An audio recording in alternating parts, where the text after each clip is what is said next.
In 2016, California wife and mother Sherry Papini disappeared for 22 days. When she was found, she told authorities a detailed account of being kidnapped and tortured. Years later, in a stunning twist, Papini pled guilty to making false statements about what happened to her, setting off a media firestorm. Now, for the first time, Sherry Papini is telling her side of the story and revealing shocking new information. Sherry Papini, Caught in a Lie, an ID documentary event, Monday, May 26th at 9 on ID. Set your DVR.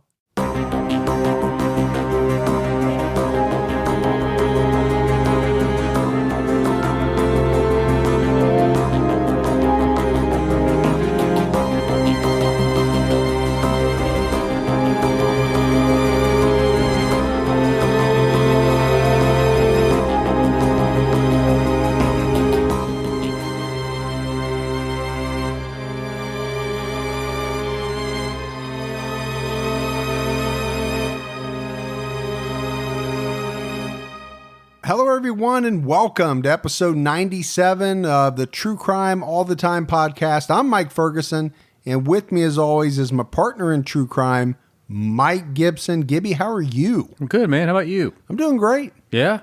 What number our episode? 97. 97, man. So we got, 3 episodes till the Big Daddy 100. Well, if you're doing the math correctly. We get the chairs, the new chairs. By then, we'll have them for. I'm trying to time it so that they're here. That's the first episode that we'll have them. We got something special planned for episode 100, but might have something special to tie into it over the next couple episodes. I'm playing around. Really? I got an idea, though, that I think people will like. We got some Patreon shout-outs, so let's do those. We had Lottie Vist. Hey, Lottie. I hope I'm saying that right. I know she's from, I believe, over somewhere in Scandinavia. I can't remember which country. Tony McCall, David Byers, William, Andrea Holder, Dark Poutine Podcast. Poutine. Yep. True Crime Podcast. If you haven't listened to it, check it out. Gibbs, you and I met Mike Brown at CrimeCon. It's a cool guy. It's a good podcast. You should check it out. Definitely check it out. Anna Walgren, Mary Osborne, Joe Wong, Janet Palmer, Marion Jacobson, Lucy Burton, Michelle Giacamero. Always wanted me a Camaro. Yeah. Jerry Kinnett, Callie Leavitt, Colin Butcher, Clooney Finner. Clooney Finner, man. What a name. George Clooney Finner. It's like an Irish name. You think? Clooney Finner. Or it's a law firm. Clooney Finner. Clooney Finner, but there's only 2 names. Usually would have at least a third. True. Amanda Bitches Gillian. What's up, bitches? And she put it in parentheses. I'm pretty sure she wanted me to say it, so I'm saying it. Yeah. George Montovanos. Yep. I like that name. It's a strong name. Reminds me of Ricardo Montalban. From one of my favorite shows as a kid, Fantasy Island. Deep Lane. Loved that show. You never knew what was going to happen on that show. No. Because it was fantasy. That's right. Saw it right after the Love Boat. We had Just Josh. Yeah, JJ. And I think that's an homage to you, Gibbs. He put the word just in front of his name. Yeah.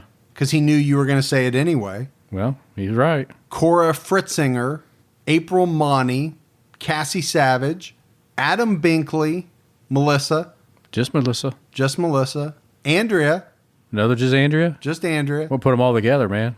Katie Hauk. Maybe we do matchmaking. Chris Stevens. Hey, Chris. Sunday Austin. It's a cool name. Yeah, I like that. Sunday Austin. Yep. I've known one other person in my life named Sunday. Was it Saturday? No. Monday? Nope. Any day of the week? It was Sunday. I know. Ryan Heathman. Ashley Tolliver Jones. Ooh, Tolliver Jones.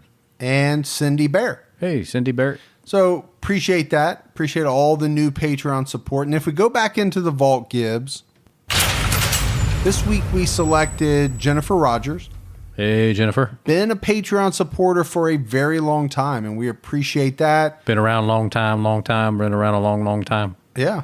I bet you she appreciates that too. Yeah. We appreciate all the people that support us, the new folks, the ones that continue to support us. We had some great PayPal support as well. I should have sung that. You should have.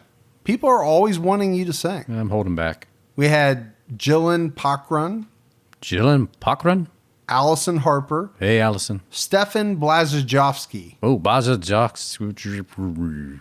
Mike Hobart, Hey, Mike. and Claude Archie. Hey, say it again. Claude Archie. Hey, Claude. Claude? Claude? Claude. Hey, You Claude. called him I know, Claude. Claude. Hey, Claude Archie. You were trying to get the Archie in there too quick. I and know. It went Claude on you. Made its own little name. So Gibbs, we got to do this. We did this on the Patreon episode that Okay. we put out yesterday, which is a good episode. It's on Lisa Nowak. And Yeah. this is the astronaut love triangle. Yeah. Diaper wearing astronaut. Diaper wearing astronaut. Drove across town. Well, more across town. I was going to more say almost cross country to confront her arch rival. Yeah. But on the Patreon episode, we did this, and I want to do it again. So I got an email about how you can improve your Australian accent. So say these words for me like I say them. Okay. Rise up lights. Rise up lights. So it sounds like you're saying razor blades in Australian with an Australian accent. Rise up lights. It does. Rise up light. Oh, yeah. Yep. It really did. does. Like every time I hear it. You probably can't hear it as much, I but forgot when we did it on the Patreon. Rise up lights. it's a good Australian Yeah. accent. About, oi, rise up lights. Yeah, I don't know why anybody would be saying "oi razor blades," but hey, Oi, rise up lights. if you walked into a store in Australia and the guy asked you what you needed, I'd be like, rise up lights. exactly. There you go. Now, I do want to mention that our Patreon merch winner for August was Carrie Kowalczyk. So, congratulations to Carrie. Rise up lights. Razor blades to you. And because we had the Patreon episode, there is no unsolved episode this week. What? All right, Gibbs, are you ready to get into this episode of True Crime All the Time? I am. This is one that's been requested quite a bit. We're talking about Drew Peterson, Yeah. the other Peterson. We are. We did Scott Peterson. Now we're doing Drew Peterson. Yeah. Some bad Peterson men. A lot of Peter's son. But this is a guy that, he was a police officer. He was married 4 times. And we're going to get into all the specifics, but convicted of murdering his 3rd wife, suspected of murdering his 4th wife. And just the way that the guy carried himself, the way that he did media interviews, a lot of people, based on that alone, Gibbs, they didn't like him. They didn't get a good vibe off of him. Kind of cocky. Yeah, kind of cocky, kind of pompous. Thought he was better than everybody else. But we'll see as we go along. Drew Peterson was born on January 5th, 1954, to Donald and Betty Peterson. 3 siblings. And his parents were married for 38 years until the point that his father passed away. And after his father died, his mother married her deceased husband's boss. Now, that doesn't really have anything to do with Drew. I just thought it was an interesting fact. Drew graduated from Willowbrook High School in Villa Park, Illinois. And he was active. He ran cross country. We don't have a lot of information on his childhood. But after graduation, Drew joined the Army and he got married. And like I said, he was married 4 times. But his first marriage was to his high school sweetheart, Carol Brown. They dated in high school. They got married in 1974 and were married for 6 years. But Drew Peterson was a serial cheater. And that's going to become evident as we go through these marriages. And his first marriage ended when Carol found out that he had been unfaithful. They did have 2 children together. Peterson spent 4 years in the Army in total, most of that as a military police officer. And that's going to be good training for him. because it would lead to Drew Peterson having a 30-year career as a police officer. He was even awarded a Police Officer of the Year award in 1979. After his marriage to Carol failed, Drew dated a woman briefly for a few months, but she would come out later and say that he abused his position as a police officer to harass her. And this is a claim that is going to be made about Drew Peterson, the police officer, that he did stuff that was not above board. Like, he took advantage of his position. Let's put it that way. That's going to come up quite a bit. Peterson married Victoria Connolly in 1982, and they were married for 10 years. They ran a bar together. They each had children from previous marriages that they were raising. Years later, Victoria would tell a paper that Drew Peterson was, quote, a legend in his own mind, which is something, Gibbs, I know has been said about you many times. It's actually fairly accurate. Really? You are a legend in your own mind. I'm not going to respond. You're not? Not taking the bait. You don't believe that? I am just an average guy, man. Just the average Joe. Average Joe. But she would also say that when the marriage was good, it was great. But when it was bad, it was really, really bad. Well, I think everybody could say the first part, right? I think anybody can say when it's good, it's really good. Yeah, I think you're right about that. I think you get in trouble in the last part. Right? You can have some bad moments in your marriage, or you can have some real bad moments. And I think she's referring to the real bad. Yeah. I think for a lot of people, you get some bad, but what you get is great moments, and you get a lot of days ticking by. It's not really great. It's not bad. Right. It's good. Yeah. There's that in-between area. Yeah. I mean, not every day can be great. Can it? Well, it probably could be. All depends. You know, you got a lot of factors. You got to throw in kids, right? Kids can... Those darn kids. Yeah, kids, work.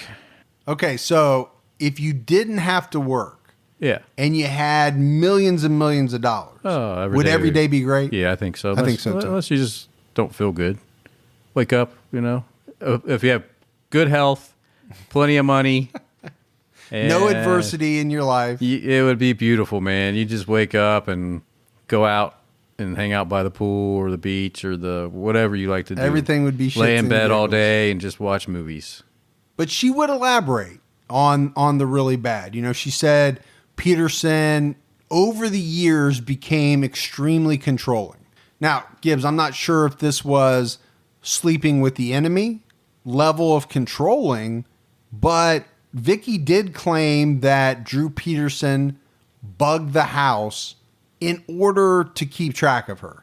That's a pretty high level of controlling. So clocking her time, what she's doing every minute, where she's going, who she's seeing. It sounds like it. Yeah. Well, that would get old, I think, with anybody. You know, if you every time you do something, then you got to respond and, you know, to explain why'd you go over here at 7:00 today? Just the fact that your husband or your significant other feels the need to bug your house, there's no trust there. No, so just go ahead and get divorced, man. Move on. But that's not the worst part. She would also say that he was extremely abusive, claimed at one point he threatened to kill her and make it look like an accident. And that's important because of what we are going to talk about down the road with Drew Peterson. Now, during this marriage to Vicky in 1985, Drew was fired from the Bolingbrook police force after he was found guilty of official misconduct, disobedience, and failure to report a bribe. But Peterson appealed his firing, and he was reinstated the very next year in 1986 when a Will County judge overruled the police commission's decision. So I said, Gibbs, there's going to be a lot of question about his ethics as a police officer. Right. There's a heap of questions about his ethics as a husband. I said he's a serial cheater. And we know that he was sleeping around while he was married to Vicky Connolly. And the woman that he was seeing behind Vicky's back was a woman by the name of Kathleen Savio. And after his divorce was finalized from Vicky in 1992, Drew and Kathleen married. They would eventually have 2 sons together. But you know, Gibbs, this is not going to be a happily ever after story. For one thing, Drew Peterson cannot be faithful to one woman. He can't keep it in his pants, Gibbs. He just can't do it. I don't know why, but he can't. It's hard to do, I guess, for him. For him? Yeah.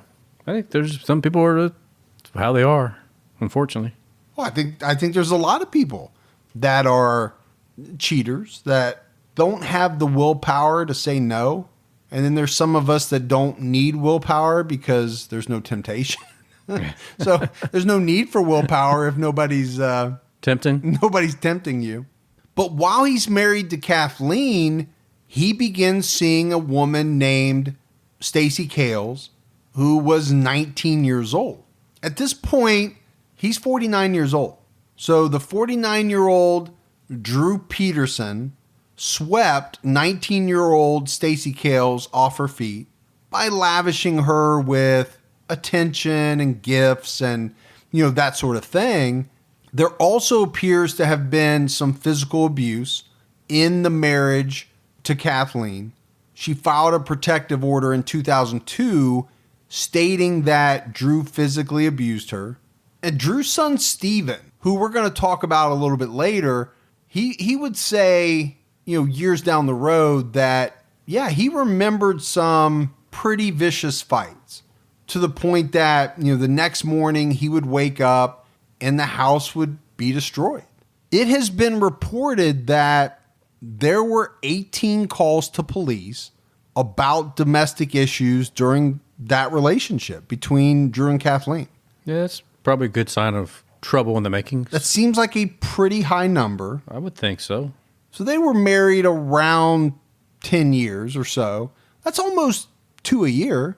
Yeah. I've never had one in my life, and I've been married 20 that got called some years. I mean, did they get close to calling? I don't know. Did the phone get ripped out of the hand or the wall? No, I would never do that. No. I'm talking about Drew. Oh, yeah. Yeah, not you. Yeah, so you think the number is probably higher of incidents. Yeah. Your wife's just too scared, man. Oh, yeah, she's scared to death. She sits in that corner that you have for her and just shakes. Don't get out of the corner. Don't get out of that corner. No. But, been married 20 some years, never had to have the cops come out here and separate us. No. I mean, yeah, we've had our share of verbal spats. Yeah. She win? Usually. Yeah. After I give in, but it takes a while. Yeah. I'm stubborn. Are you? Yeah. You hold the fight. You're like, I know I'm wrong, but I'm not going to stop I have to hold it as long as I can. Yeah. But 18 and 9 or 10 years, Gibbs, it seems like a lot. And like you said, that's a bad sign, right? That's a red flag that something's not going right. You probably don't have a good relationship. If you got to call the police a couple times a year to come out to your house, you might want to consider finding somebody else. Yeah. Well, they did divorce in 2003. But again, Drew's been seeing this 19-year-old, and he marries her. He marries Stacy Kales after his divorce is finalized. But even though they were divorced, Drew and Kathleen Savio, they still had to clean up some outstanding financial issues. They had a court date scheduled coming up in a few weeks to clear these up.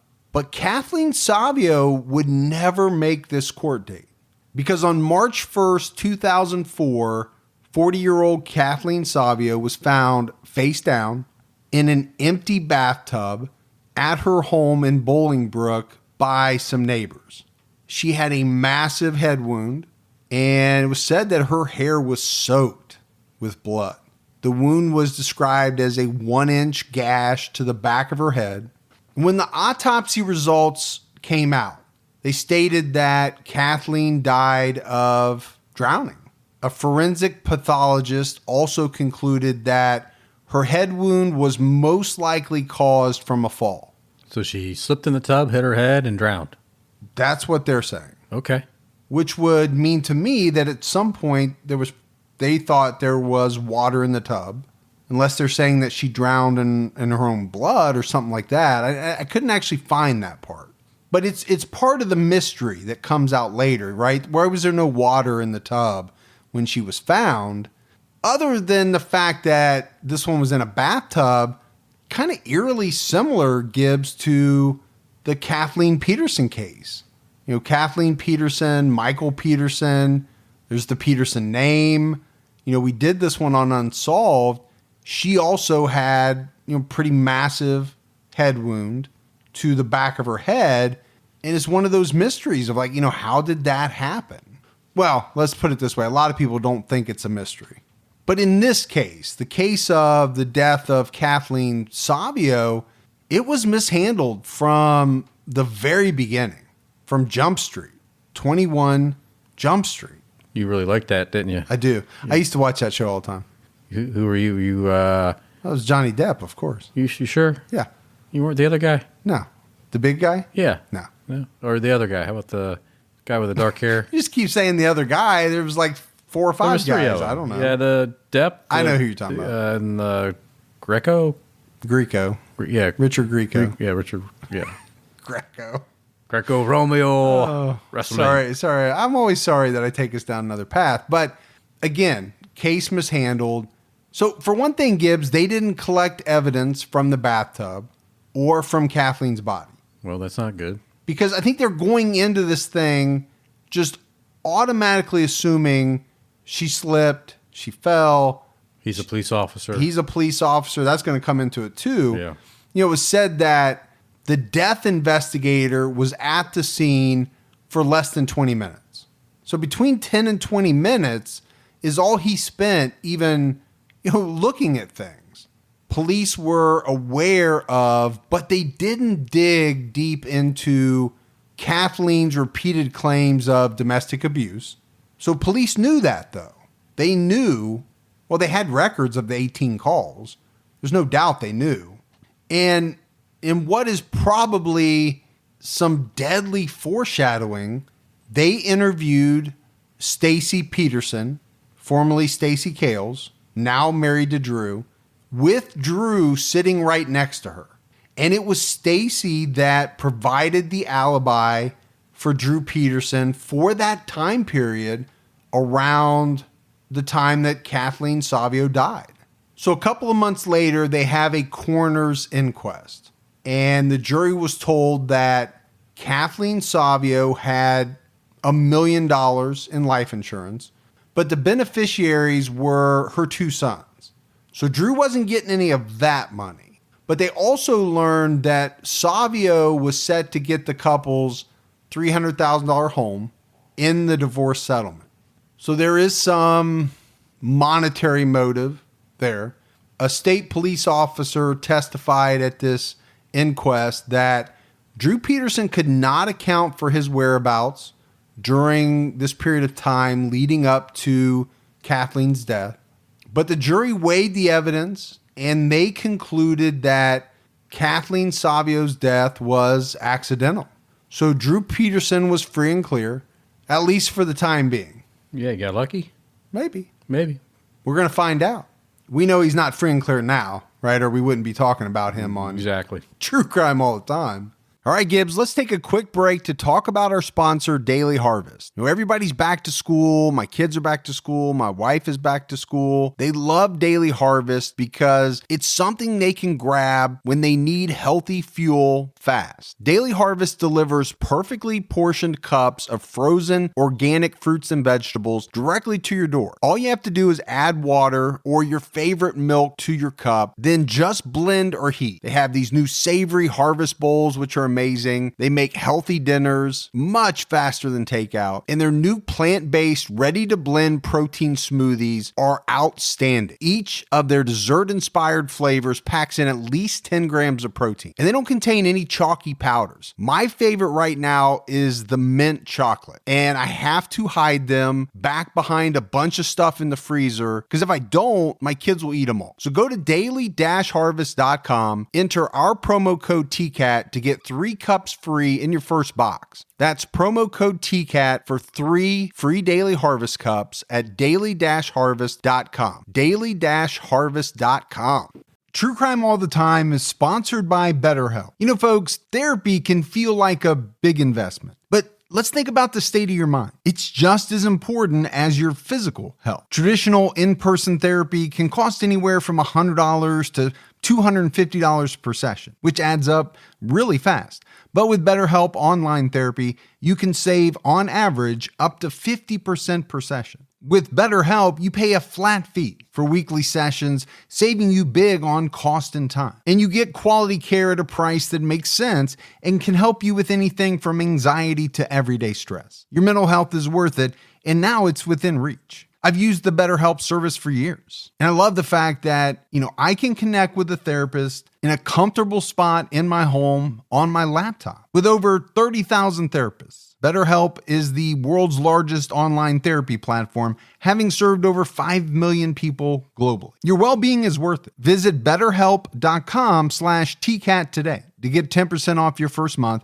That's BetterHelp, HELP.com/TCATT. So now we're talking about this relationship between Drew and Stacy Peterson.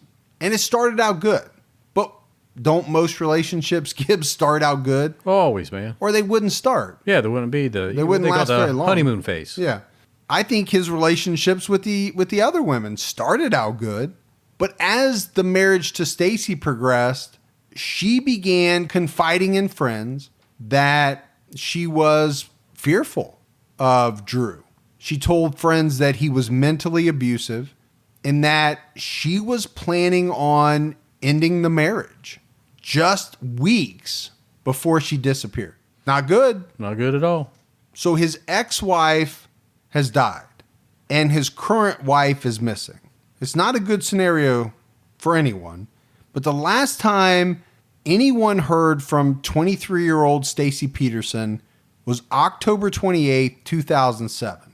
And very quickly, Gibbs, by the next month, Drew Peterson was named by the Illinois State Police as a suspect in her disappearance. So it didn't take long for him to, be on their radar. Now, of course, he was the husband. He's probably the first one looked at. Of course, normal policy. But let's break down a rough timeline of that day. So there was a neighbor, a friend of the Petersons, that while on her way to the grocery at about 9:40 a.m., she saw both of their cars parked in the driveway. So Drew's and Stacy's. About 10:15 a.m., a friend called Stacy to talk about meeting later that day, and they made some plans. Drew would say that he woke up around 11 and noticed that his wife was gone. And he assumed that she had left to go paint a house in a neighboring town. She did do some painting. She did some painting with her sister. I think she was scheduled to paint a house with her sister. At 11:55 a.m., just before noon, that same neighbor from before is coming back from the grocery. And this time sees only Drew's GMC Yukon Denali parked in the driveway. That neighbor tried calling Stacy's cell phone close to 2 p.m. that day. And then you also had Stacy's sister, Cassandra, who tried to call Stacy a bunch of times on her cell phone, but could not reach her. Drew Peterson would state that Stacy called him around 9 p.m. that night and told him that she was leaving him for another man. Around 11 p.m. that night, Cassandra drove to the Peterson house, where one of Drew's kids told her that the pair had a big fight that morning and that neither of them were in the house. They were both gone. So she was extremely worried. She got in touch with the neighbor and had her call Drew Peterson. And the neighbor was able to reach him by phone. The neighbor said that when he answered the phone, he was out of breath, and she could hear him putting his keys in the ignition of the car. But I guess, Gibbs, when she asked him where he was, he said he was at home, that he had been out looking for Stacy, but now he was home. So she wasn't buying it because she could hear what was going on in the background. And Cassandra doesn't give up on this. She drives back out to the Peterson home around 2:30 a.m. the next morning. By this time, both cars are in the driveway. She probably thought that was a good sign. You would think. That she's seeing her sister's car in the driveway. She has a male friend with her. So she has this guy call Drew on his cell phone. And the guy asks Drew where Stacy was. And Drew says that she left him. He goes on to say that she took $25,000, took her car to the airport, and then flew out to either Jamaica or the Bahamas. So whatever good feeling she may have had by seeing the car in the driveway, it's now gone. And I think she's getting tired of this. Well, I would think so. Trying to hunt it down, trying to get some answers. Everything seems to be BS. Nobody's buying what this guy's saying. And, at some point, she has enough. I think she thought he was full of shit. And she called the Illinois State Police about 4 a.m. to report her sister missing. So I think, Gibbs, as they would in any situation like this, the authorities are searching for Stacy. There's volunteers that come out. They begin helping with the search for Stacy Peterson, but nobody finds anything. In particular, they were searching for a large plastic container that they believed was removed from the home by Peterson and one of his relatives. And this is kind of a very strange thing that comes out pretty quickly. This relative was reportedly hospitalized for a suicide attempt after helping Drew remove this container. Allegedly, the relative told a friend late that night that the container was warm when he touched it, and he was afraid that he had just helped Drew Peterson dispose of Stacy's body. Wow. So that's haunting. It is haunting. So go back to the timeline. It was reported that Drew picked up this relative around 7 p.m. that night. They went to a coffee shop. And at some point, apparently Drew gave this person, his relative, a cell phone. And he told him, don't answer it. So very strange. Yeah. First of all, why are you leaving me at a coffee shop with a cell phone that I'm not supposed to answer? So setting up an alibi because it's pinging off the towers? Maybe. But the cell phone rings. And this relative said that the caller ID came up as Stacy.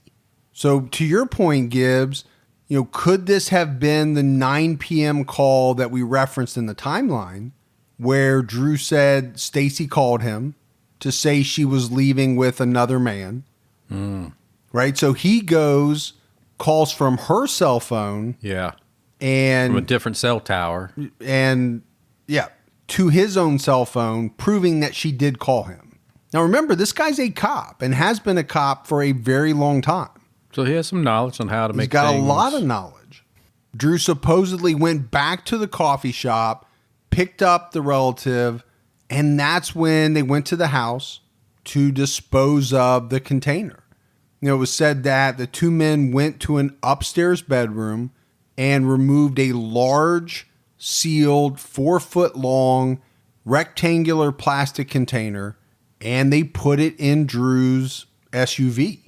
Peterson then dropped off this relative around 10 p.m. And I guess, Gibbs, there were neighbors that also reported seeing Drew Peterson and another man hauling out a big container from his house that night. They sent dive teams to search this, it was called the Sanitary and Ship Canal, but they didn't find anything.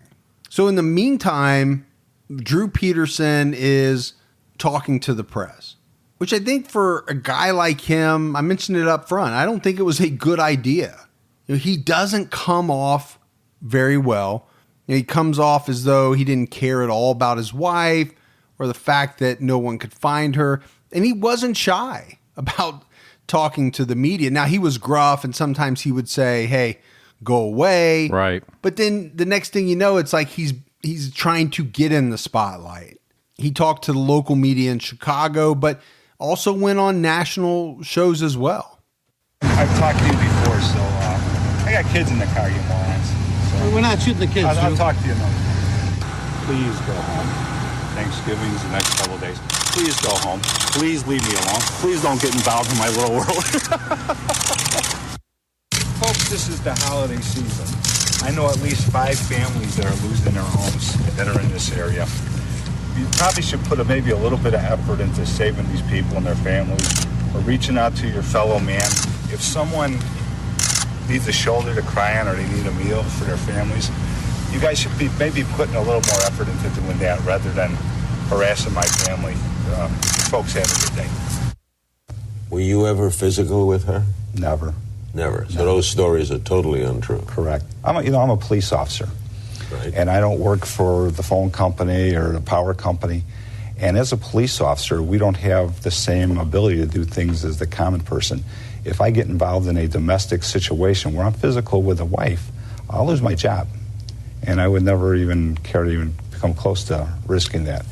And I kind of challenge anybody out there to find anybody that has ever even seen me mad. So You don't have a temper?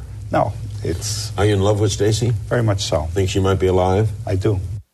So there's some snippets there of encounters that Peterson had with local media in the beginning. And then you hear him on Larry King, talking about that he's never been physical.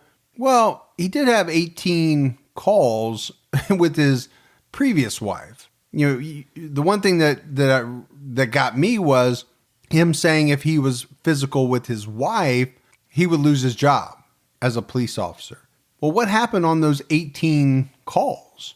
Was it the fact that he was a police officer and they said, oh, well, you're a police officer, so nothing happened? Yeah, you wonder. Yeah, I don't know the outcome of those 18, and I don't know whose fault it was, and I don't know any of that. And then Gibbs, what really got me was, you hear him talking to local reporters saying, why are you bothering me? There's 5 people in this neighborhood that have lost their homes. You should be helping them. He didn't say, you should be out looking for my wife or trying to, doesn't that seem like the logical You would think. thing to say? Yeah. Why aren't you trying to find my wife? Right. You're not going to find my wife standing in my front yard, Right. taking pictures of me and my family, but he doesn't say that. And I don't know what to make of that, but I thought it was interesting. Yeah.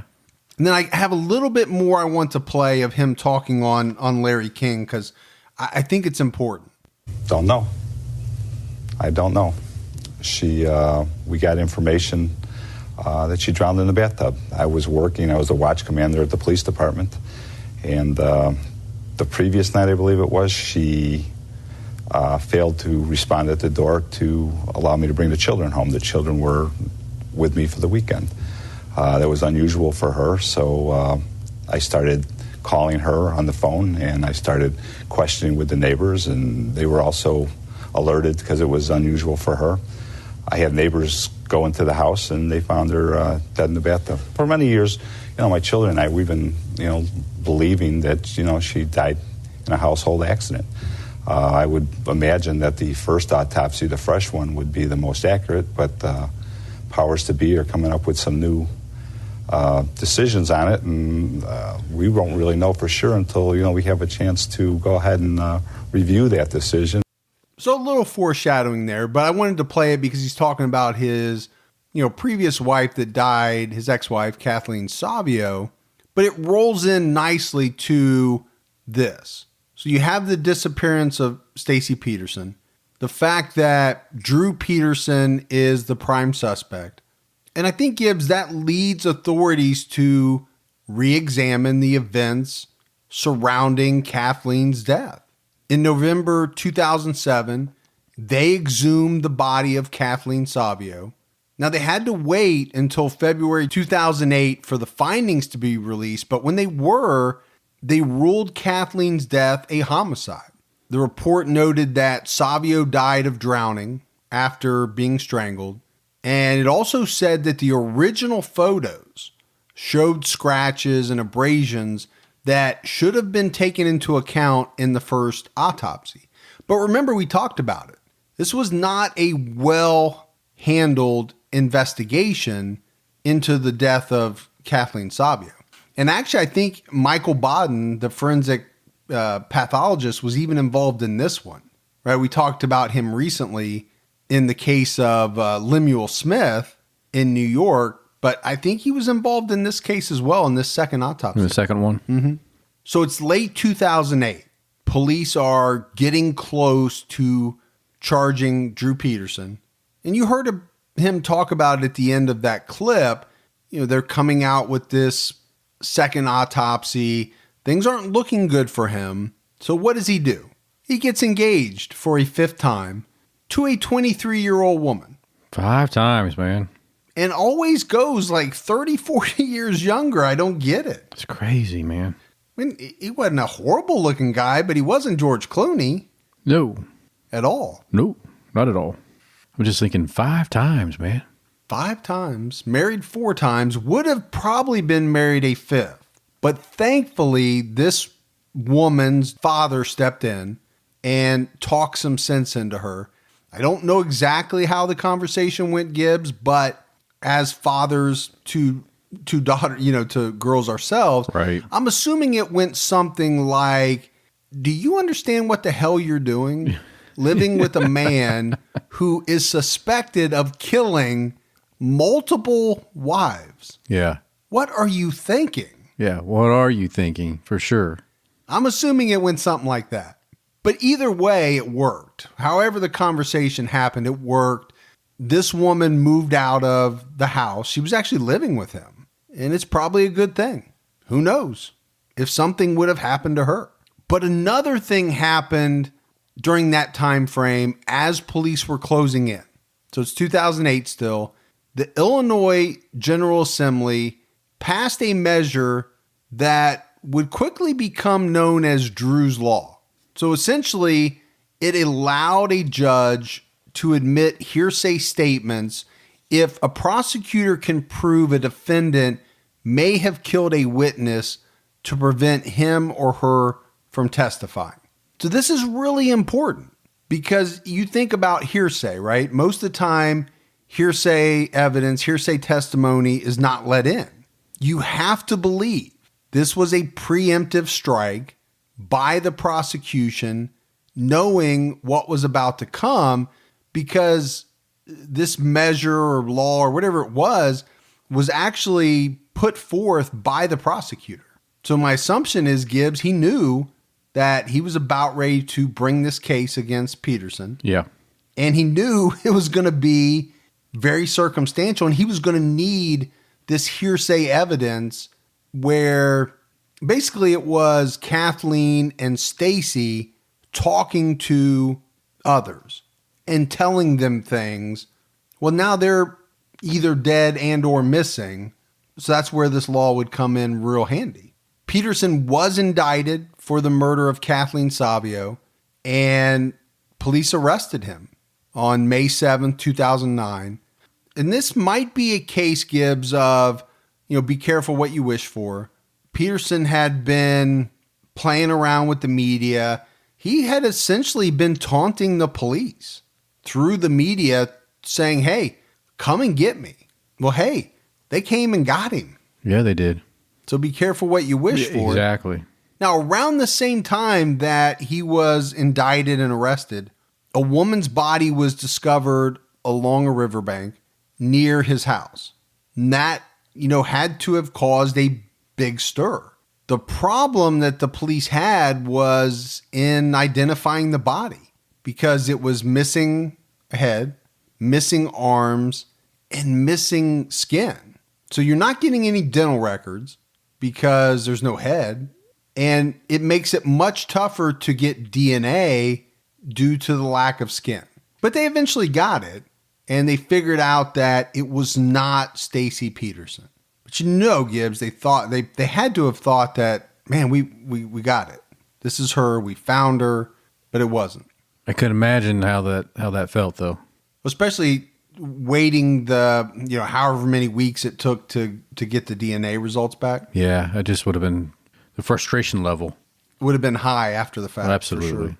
Even the smallest step forward can make a big difference in your financial future. When you open a Chime checking account, you're one step closer to a better financial future with no maintenance fees, fee-free overdraft up to $200, or getting paid up to 2 days early with direct deposit.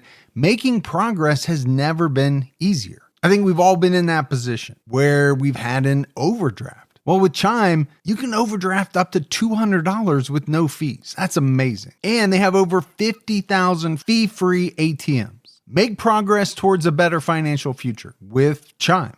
Open your account in 2 minutes at chime.com/TCAT.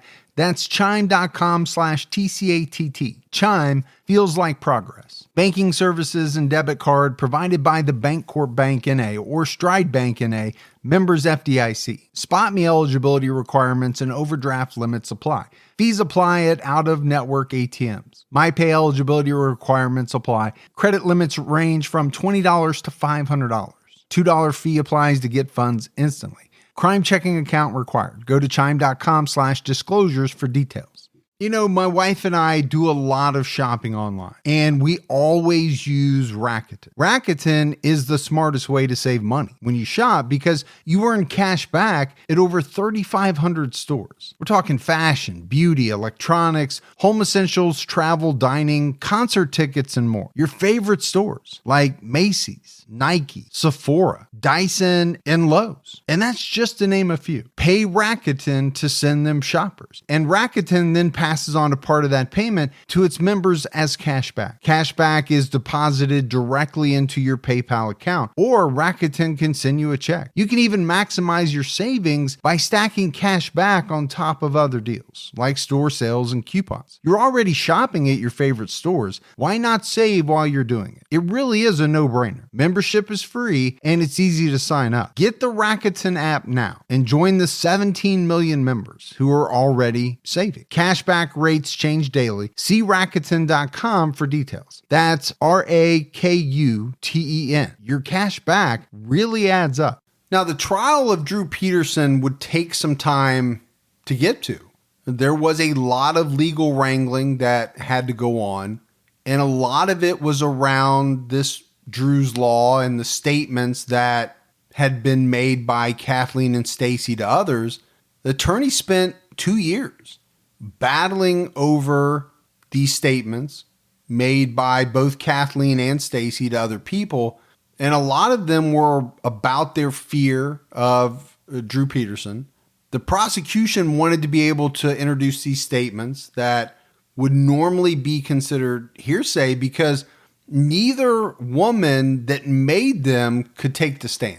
But it wouldn't be until 2012 that the court ruled on what was be called Drew's Law, and they said that some of these statements could be used at trial. And that was huge to the prosecution because, like we said, they didn't have any physical evidence Right. in their case against Drew Peterson. And that's tough. We don't have physical evidence, man. No, it is. I mean, when you're working on purely, circumstantial and hearsay and, no direct evidence. Yeah. I mean, it is. You got to work your rear end off. It's difficult for sure. Now, leading up to the trial, the assistant state's attorney, guy by the name of John Connor. Isn't that the guy from the Terminator? It is. John Connor? John Connor. This guy was quoted as saying, "Timing is everything in this trial. The trial is going to come down to whether the jurors accept the prosecutor's argument that the injury sustained by Kathleen Savio could not have been the result of fainting or of that type of fall. The prosecution was going to set out to argue that there was no way her death just weeks before this trial with Drew Peterson to settle their divorce property issues was a random act. That doesn't make him look good. No, it can't make him look good. Happens just weeks before they're getting ready to go to trial to finalize the financial portions of their divorce. Well, you know what happens if Kathleen Savio dies? Well, of course. He gets it all. A lot of his financial problems are solved. So what they do have is motive. They may not have physical evidence, but they definitely have motive. and they have a lot of circumstantial evidence. His trial would begin later that year, and he pleaded not guilty to first-degree murder charges. They had about 70 witnesses testify at his trial. Will County State's Attorney James Glasgow told the jury that Kathleen Savio was murdered by Drew Peterson and that he staged it to look like an accident. A former co-worker of Drew's testified on the stand that Drew Peterson offered him $25,000 to kill Kathleen. This happened just before she died. And he went on to tell the jury that Peterson told him he wanted her taken care of because she knew a secret about him that could get him kicked off the police force. Really? 25,000 to kill someone. Seems low. Very low. I don't know what hitman rates are like, but $25,000 to take someone's life. I mean, there's no amount of money. Don't get me wrong. No, but if you're going to do it, I mean, you want to, like, if you're going to, could potentially get caught and put away for life, you would think you'd want to make it worth your efforts, as wrong as that sounds. I'm just saying. Well, we know you charge a lot more, but yeah, you don't have to brag about it. Nothing under 100,000. Gibby's got his standards. But that's the other thing I don't get. You want to have someone killed. You're just going to go up to like a coworker and say, hey, you want to kill my wife for $25,000? Yeah. Can you do it for me? I know you need a new car. I give you $25,000. Give me $25,000. I'll leave the front door unlocked. You are taking a hell of a chance. Yes. Yeah, you don't know if he's going to turn you in right away. Now, this guy didn't. He didn't go to police. Maybe he just thought he was kooky, man. Like, yeah. But there again, Kathleen Savio had been dead for quite a while before this trial started. Yeah. So he had a number of years to come forward. To think about it, and maybe he just said, I need to do the right thing. Yeah. Or maybe he thought, I'm the one that knows, and if I don't say it, I might be gone one day. That's true, too. So. And the prosecution called witnesses who told the jury about incriminating statements that Kathleen and Stacy made to them. And obviously, these are the statements that were at the heart of the Drew's Law, what they were fighting about. Many of the statements centered around how scared these two women were of Drew Peterson. Stacy's pastor told jurors that she had told him that she woke up in the middle of the night and she couldn't find Drew, that he later showed up near the washing machine in their house with some women's clothing. And she said that he told her, they are going to think I did it. The defense focused on the fact that Kathleen's death was an accident. It had been ruled an accident, and the state had no physical evidence. And they said, in this case, it's been mostly relatives, investigators, and clergy on the witness stand. Drew Peterson's attorney said that, it's not going to stand up, this ruling about letting all of this hearsay evidence in. He said it's unconstitutional. And he also said, Gibbs, something that it actually kind of makes some sense. He said, the law was passed in 2008. How can it be used in the prosecution of an alleged crime that took place in 2004? I guess he's saying the law wasn't on the books when the crime happened. So how can you? But how can you let it in? But obviously the judge didn't agree. Ex post facto. You just wanted to say ex post facto? I did. I'm shocked that you know that. It's awesome. There you go. The defense presented their own pathologist who said that Kathleen Savio's death was an accident. And again, they put up legal analysts arguing that the hearsay evidence in the trial was like finding a defendant guilty before a trial even begins. They did focus a lot on the hearsay evidence because it was damaging, right? You had a lot of people saying that Kathleen and Stacy told them bad things about Drew Peterson. So in all, Gibbs, it was about 6 weeks of testimony. The jury deliberated for 2 days before convicting Drew Peterson of the murder of Kathleen Savio. and he received a 38-year prison sentence. 38. 38. Kind of a weird number. It is a weird number. Why not 40? Just let's round. Can we not round up and make it an even number? I like it. I like it like that. Well, 38 is an even number. It is. You're right. I caught myself afterwards, but I was like, is Gibby going to catch that? Yeah. And he did. But what really got me was, so when the convicted person gets to get up and talk, I guess Drew Peterson just made disparaging remarks about everyone. And it wasn't just, the prosecutors that put him away. I mean, he was bad-mouthing the Savio family. At one point he said, "I did not kill Kathleen." To which Kathleen's sister Sue jumped up and said, "You're a liar. Yes, you did." And I guess one of Kathleen's brothers got kicked out of the courtroom. He just couldn't contain himself. Yeah, it'd be tough. From yelling at Drew Peterson. I think you and I would have a hard time too being in that situation. Peterson said something directly to James Glasgow, the guy that essentially put him away. And this is going to be very important for something that happens later on. But he said, quote, "All aspects of my life have been destroyed. Everything from my personal life to my professional life to my social life.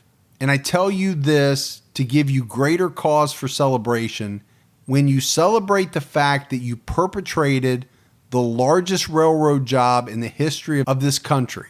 As soon as I get a chance, I'm going to get a tattoo on my back from shoulder to shoulder that says, 'No good deed goes unpunished.'" I found that interesting. I think I would have liked to have been in the courtroom for that. it's not what you typically hear in a courtroom. Well, he's worried about his social life, for sure. Absolutely. Because he probably has a bunch of other 20-year-olds lined up that he wants to get engaged to, he wants to get married to. It's going to be harder for him in prison. I'm not saying he can't pull it off, but it's going to be difficult. It's going to make it more difficult. So he goes on this rant, and after it's over, Glasgow, at one point he says, "Is he done? I've never seen a more pathetic display than today." So that's what the state attorney says. Yeah. Now, jurors would later say that it was the testimony from the witnesses that had heard information directly from Kathleen and Stacy that was the most convincing. I mean, I think, Gibbs, that's the reason that they convicted Drew Peterson. They came out and said it. But prosecutors didn't move forward with charging Peterson with the murder of Stacy. In large part, I think, Gibbs, because they didn't have her body. It's the tough part. And sometimes that is very tough to charge someone for murder without having the body. It's not impossible. Authorities believe, however, that Peterson killed Stacy while she was asleep in bed, and then he moved her body and disposed of it in an effort to cover it up. Peterson's mother died in 2012, and they actually let him out of the Will County Jail. They gave him a furlough to attend his mother's funeral. You think that's normal, Gibbs? No, you don't For a convicted killer. You don't see it typically, so I'm surprised. Yeah, that's why I thought it was interesting to point out. I don't know how often it happens. I mean, I could see if you're in there for a lesser crime, but that I don't. Yeah. Convicted of murder, I don't know how many furloughs they're giving, but I mean, it was his mother's funeral. Well, they didn't let Luke out. Cool Hand Luke. Always with the cool hand Luke. I'm just saying. That's because he was always eating those damn eggs. Well, it's too many eggs. Those good eggs, man. But it's not over for Peterson yet. He begins to fight to overturn his conviction. Without much success, an appellate court upheld the conviction in 2015. But even as he's going through the appeal process, he's scheming the whole time. So he hatched a plan to murder the state attorney who put him away. And apparently he went to an inmate at the Menard Correctional Center where he was being held, and he tried to get this guy to get one of his relatives on the outside to murder state attorney James Glasgow. So again, you just walk up to somebody, whether it's at work or at prison, and say, "Hey, you know what? Will you murder this person for me?" Yeah, we'll try it at work. Let's see how it goes. So it didn't work. $25,000 for a guy that he worked with. Apparently, he promised this guy's family that he would get a bunch of money to them. The inmate was a man named Antonio Beast Smith. Ooh. So you're dealing with the Beast. Anytime the middle name's the nickname, the Beast. You know what happens? You mess with the bull, you get the horns. Like I say, you got a beast, you better strike first, man. It's the Going to only beast way mode. you would get respect. Strike first. But this guy, he's not playing around. He goes right to the authorities. And he begins working with them to nail Drew Peterson by recording his conversations that he has with him. So Peterson ends up getting charged with solicitation for murder, and he goes on trial. And the Beast testified against Peterson at the trial. And he also said that Drew Peterson confessed to him that he murdered his fourth wife, Stacy. It took the jury about an hour to find Peterson guilty, and he was sentenced to an additional 40 years in prison. 40. Got your 40. I like it much better than 38. Well, It just sounds right. now it's 78, right? Now it's 78. So in September of last year, the Illinois Supreme Court upheld Peterson's conviction for the murder of Kathleen Savio. And just in January of this year, so things have been happening very recently, they declined to rehear his appeal. And he's appealed on a bunch of different grounds. That the trial court should not have allowed those witnesses to testify. That, Stacy Peterson told them Drew was involved in Kathleen's death. He also argued ineffective counsel, which that's almost a given, right? Almost every appeal we talk about at some point Yes. ends up with ineffective counsel. But he had a top-notch legal team. His argument centered around the fact that his legal team allowed a divorce attorney to testify that Stacy Peterson asked him whether she could use her knowledge of Drew's involvement in the murder against him in divorce proceedings. So again, it's another person that testified at trial about what Stacy Peterson told him. And this was that Drew Peterson killed Kathleen Savio. She knew it, and she wanted to know if she could use it against him in divorce. So I guess, Gibbs, you got to fight, right? You got to appeal. What else you going to do? What else do you have to do? Well, you're always going to do that. You're going to, run out every option, right? You're not going to want to stay in prison for 78 years. Well, but he's really only trying to get rid of the 38, right? He's not getting out of that 40 years. He tried to have that state's attorney killed. So even if he gets out of the 38, He still has to deal with the other. he's got to deal with the 40. And chances are he would never get out of prison. I'm not saying you don't try. You got to try. Now we have to talk about Drew's son, Stephen. So he had a number of kids, right? He had multiple kids with multiple women. His son, Stephen, was also a cop, but he was fired in 2011 after it was determined that his actions back in 2007 hampered police investigation into his father. The people that investigated this, they said that during that time frame, he gave contradictory testimony and that he failed to disclose important information. And overall, he used very poor judgment. For one thing, he didn't tell investigators that his father gave him $236,000 in uncashed checks just after Stacy disappeared. Authorities also said that he took some weapons from his father just before police searched his house, Drew's house. Now, Stephen filed a $10 million lawsuit in 2012 against the Oak Brook PD that fired him. His marriage failed. He ended up moving into the house in Bolingbrook that Drew and Stacy shared. And he looked after Drew's kids, his siblings. Or at least his half siblings. I should probably say it that way. Because, a couple of these kids, Drew and Stacy had together. A couple of these Drew had with Kathleen Savio. And, his son Steven's looking after all four of them. but he lost his job.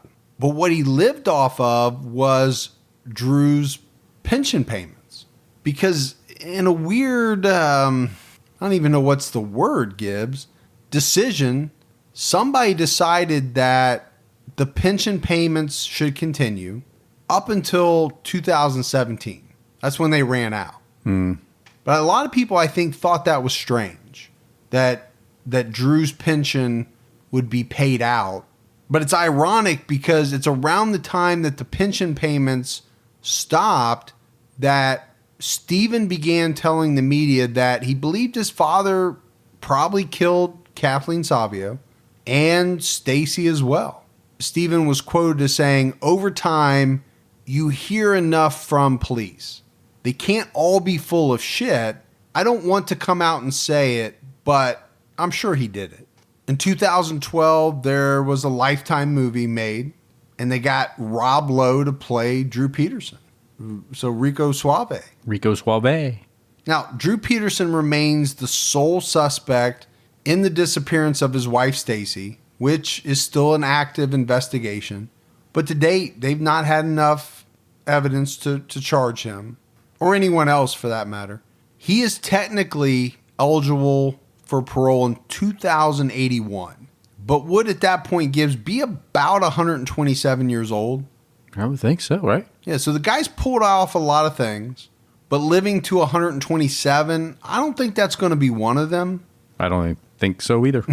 I mean, he might have had some good luck here and there, a little bit of bad luck. He's not going to live to be 127 years old. No. And the other thing is, with this disappearance of Stacy hanging over his head, they're not going to go out of their way to reduce anything for him. If anything, I would think if something got overturned on appeal, they would make sure that the other one, the 40-year, ran for the entire time. I would think. And then last, I want to talk a little bit about Stacy's sister. We mentioned her, Cassandra. She's been very active in the search for her sister. But she believes that she knows where her body is. And she thinks it's in the Sanitarian Ship Canal, which I talked about, earlier on in the podcast. She just thinks that divers missed it when they searched there after Stacy went missing. And there was a lot of stuff online, now there was a lot of stuff from some not so reputable places like the National Enquirer and some of that. But there was some stuff out there that they're still searching. They've got some scans that they think are promising. So there's a chance. There's always a chance for sure that they could find her. I just saw on the news, I don't know, yesterday, today, I don't know when it was, that Lake Tahoe, they recovered a guy from 1,000 feet down. Really? Found him. I don't know how long he'd been missing, but he went overboard. And they found him at the bottom of Lake Tahoe at 1,000 feet. Wow. Using whatever technology. Some type of sonar. Sonar and a sub or something. I don't know. But it's possible, right? It's possible that they are going to find her eventually. Now, the question is, would they try him for the murder? Knowing that at this point right now, he's most likely never getting out. He's going to die in prison. Would they try him for the murder of Stacy? And I don't know the answer to that. Well, I don't know if they would either. That's one of those things that you and I talk about every now and then. It's a decision that comes down to the family, but a lot of times it comes down to money. Yeah. But that's it. That is the story of Drew Peterson. Good one. I like the story. I hate the man. I think he was just an all-around bad guy. I'm sure he had his moments like everybody does, but I don't know. Go back to some of the clips we played. I just didn't get the feeling at all like he was genuine. I felt like he was putting on a show. I didn't get the warm and fuzzies from this guy at all. No. And it's probably a good thing, because if I did, that would mean my radar is severely damaged. Messed up. It's messed up. Messed up, man. Repair. Messed up radar. All right, Gibbs, we got some voicemails. You want to do those? Let's do them. Hi, Mike and Gibby. This is Natasha. I wanted to call and give a shout out to my wonderful boyfriend, Jeff Bilecki. It's his birthday on Tuesday, and we are both huge fans of the show. So happy birthday, Jeffrey. Surprise. Thanks, guys. Have a good one, and keep your own time ticking. So great voicemail from Natasha, and Patreon supporter, and her and Jeff are huge fans of the show. Well, happy birthday, man. Yeah, so we wanted to play that and then give our own birthday wishes to Jeff, and it'll be a couple days before his actual birthday, but happy birthday. Absolutely. Hey, Fergalicious. I just wanted to thank you for at least posting the information on how to log in for PayPal. This is Joe from Chicago. I just dropped you a smooth 20, and I want you to get yourself some beef jerky and give you a new pull-up bar. But thanks again, and the show is fantastic, of course. And I just want to let you know I'm a mailman in the suburbs of Chicago, and I'm laughing and making faces at all the horrible things I'm hearing. And people probably think that I am more crazy than the average mailman, which is pretty crazy. But I'm on my route, taking a break, and I just had to call you. I love you guys. Have a good one. And TikTok. All right, we love you too. We think you're better than the average mailman by far. Absolutely. Number one, you're a true crime listener. That's right. Which you automatically get cool points for that. And then, the support on PayPal, there's some cool points there. We appreciate that. Hey guys, my name's Tim. I'm from Seattle, and I'm mid-50s, and so I was raised with the whole Ted Bundy thing. My mom got into it early on. She called it when Ted got arrested the first time on the local news. She's like, okay, that's the guy. That's Ted, the bushy-haired stranger. That's Ted. Anyway, so she got me going on true crime books. We read, I don't know, I was 10 years old. Not a good idea, but I ended up reading Helter Skelter in cold blood. And then meanwhile, my mom is throwing me in on all this Ted stuff where she's like, okay, he's the guy.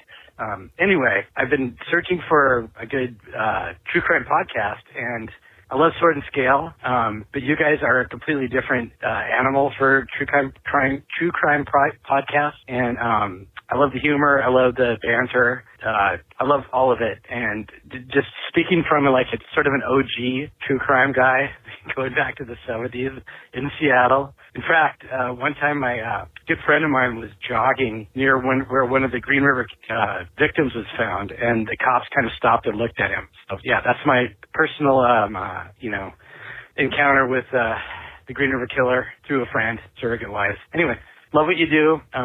Keep it going. I think I'm going to go Patreon today. So thanks a lot, and keep your own time ticking. All right. Appreciate that voicemail from Tim. He said he was in his mid-50s, Gibbs. He sounded like he was about 21. Mid-50s is the new 21. It is. He Just has saying. A very young-sounding voice. Just like me. Yeah, you do sound Youthful. Younger than what you really are. You sound about 55. Oh, that hurts, man. That hurts. That hurts bad. Couldn't help it, man. I can't resist it. Hi, Mike and Gibby. This is Casey from Kentucky. I love listening to your old podcasts while I'm at work, and I'll be looking forward to listening to them all the way to our vacation in southern Maine. I absolutely love you guys.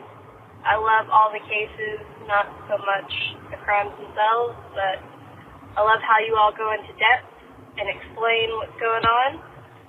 And I think it's also hilarious that it terrifies my boyfriend that I love listening to you guys so much, which makes it even better. But please keep it up, and please keep the podcast coming. Thanks. All right. Great voicemail. We'll keep them coming, Gibbs, as long as people keep listening. Keep listening. Keep telling your friends and family. It's kind of like Sprint, friends and family. Tell your friends and family. Can you hear me now? Yeah. So I always get a kick out of, so you've got a spouse or a significant other. One loves true crime. The other one doesn't understand it. The one that doesn't understand it is oftentimes just a little bit fearful of the one that is really into true crime. And I think that's natural because you're learning a lot from the podcasts and the shows, and you cheat on me and I'll cut your tallywhacker off, and I know how to do it and I know how to get away with Tallywhacker. it. Yeah. I went with tallywhacker. Tallywhacker. I haven't used that one in a while. Tallywhacker. Or I'll glue it to the side of your leg. That's a lot of glue. That's a good comeback. Hey guys, my name is Ethan. I live in Houston, Texas, and I started listening to the show on July 4th of this year, and just now finished an episode you released on Sunday. I listened to all of them in a row and started at number 1 and went through all of them. And man, what a great time. I clean pools in and around Houston, and it's been a long, hot summer, and you guys brought me loads of entertainment, so I really appreciate it. My favorite podcast right now by far. I'm going to go start the True Crime All the Time Unsolved as soon as this is done. My brother Jerry turned me on to you, and I'm so glad he did. I have a quick suggestion. I think, Ferguson, you're a hunter, so maybe this would be right up your alley, but the Hmong guy, I think it was in Wisconsin, that killed the hunters. I'm not real familiar with the story, and I've looked it up on other podcasts. I've never heard another podcast about it, so I thought that might be something you guys could do, and I really appreciate the podcast. I am Team Gibby and Team Fergie, so stay safe and keep your own time ticking. Thanks, guys. All right. We appreciate the kind words, don't we, Gibbs? We always do. We always do. I am actually not a hunter. I'm a shooter. I love to shoot guns and have shot competitively over the years, but I don't actually hunt. I've never actually... That we talk about. ...harmed another animal. We did the human hunt. You do not hunt humans, Gibby. How many times have I told you this? You're right. I'm sorry. I never said that. All right. Delete. All right, let's dip into the mailbag real quick. All right. Allison Porter sent me a couple chips from Georgia, which is awesome. Kirsten from Scotland sent us a whole bunch of stuff.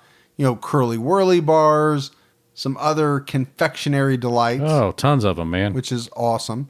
And then got to give a huge shout out to David Truitt from Killer Pens. Oh, man. Awesome. He was saying he was going to send us some pins, and I was like, oh, I don't know what they're going to be like. They show up and they blow me away. They have the logo. They've got a picture of, mine has a picture of me. Yours has a picture of you. Yeah. Shrunk down. You can barely tell, but you can see it's us. Right. I'm real buff in mine, which is sweet. Yeah. I notice that. Yeah. Potential. There's potential there. It's how I want to look. And then they write like a dream. So, yeah, check out Killer Pens, killerpens.com. Probably easier to find him on Facebook, Killer Pens. But thanks, David, man. We appreciate that a lot. And I've been using mine all the time. All right, Gibbs, that is it for another episode of True Crime All the Time. We're getting ready for the hundo. Yes. Big hundo. And I mentioned that I had an idea. And I don't want to give it away. You said I already have, but I've been thinking about mind hunters. We've done some of the killers that were featured in that first season, but there's some left to do. And I was thinking maybe we could string some together. That's my idea. I like it. So get ready for that. Be ready. All right, everyone. We love you. We appreciate you. Subscribe. Give us a rating if you want. Tell your friends. But your mom, keep listening. your dad, call your grandparents up. And say, hey. If your kids are almost 18, get them hooked now. They're almost 18. Yeah. All right. That is it for another episode of True Crime All the Time. So for Mike and Gibby, stay safe and keep your own time ticking.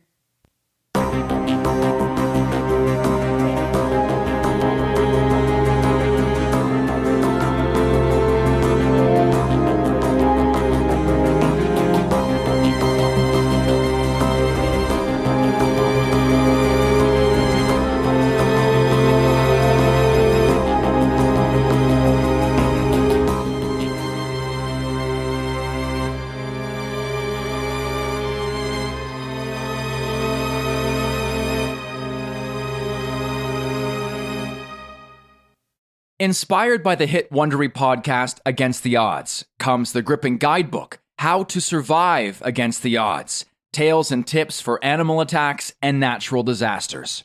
This might just be the most important book you'll ever read. Go inside life or death situations where everyday people survived nature's most extreme scenarios, and learn how you can too. In these tales, you'll hear about the grit, willpower, and know-how needed to endure shipwrecks, alligator attacks, earthquakes, and more. You'll learn from experts, including top doctors, about what happens to your body and mind in life-threatening situations.